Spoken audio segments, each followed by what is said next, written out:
क्या आप जानते हैं कि शिवजी ने मगरमच्छ बनकर पार्वती जी की परीक्षा कैसे ली? अगर नहीं जानते तो सुनिए।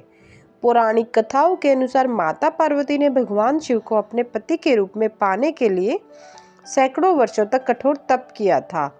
माता पार्वती के तप से प्रसन्न होकर शंकर जी उनके सामने प्रकट हुए और उन्हें वरदान देकर अंतर ध्यान हो गए। कुछ क्षणों बाद ही एक मगरमच्छ ने एक लड़के को पकड़ लिया और लड़का मदद के लिए पुकारने लगा। बच्चे की आवाज सुनकर पार्वती जी नदी किनारे पहुंची और उनका मन द्रवित हो गया। इस बीच लड़के ने माता पार्वती को देखकर कहा कि मेरी न तो माँ है, न बाप है, न कोई मित्र है, इसलिए माता आप ही मेरी रक्षा करें।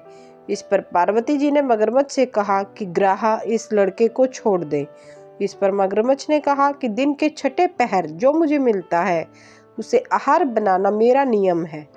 पार्वती जी की विनती करने पर मगरमच्छ ने लड़के को छोड़ने के बदले में पार्वती जी के तप से प्राप्त वरदान का पुण्य फल मांग लिया। इस पर पार्वती जी तैयार हो गई। मगरमच्छ ने बालक को छोड़ दिया और तेजस्वी बन गया। अपने तप का फल दान करने के बाद पार्वती जी ने बालक को बचा लिया और एक बार फिर भोलेनाथ को प्रसन्न करने के लिए तप करने बैठ गई। इस पर भोलेनाथ दोबारा प्रकट हुए और पूछा कि तुम अब क्यों तप कर रही हो? मैंने तुम्हें पहले ही मन मांगा वरदान दे दिया है। इस पर पार्वती जी ने अपने तप का फल दान करने की बात कही।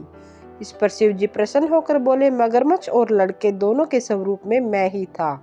मैं तुम्हारी परीक्षा ले रहा था कि तुम्हारा चित्त प्राणी मात्र में अपने सुख दुख का अनुभव करता है या नहीं।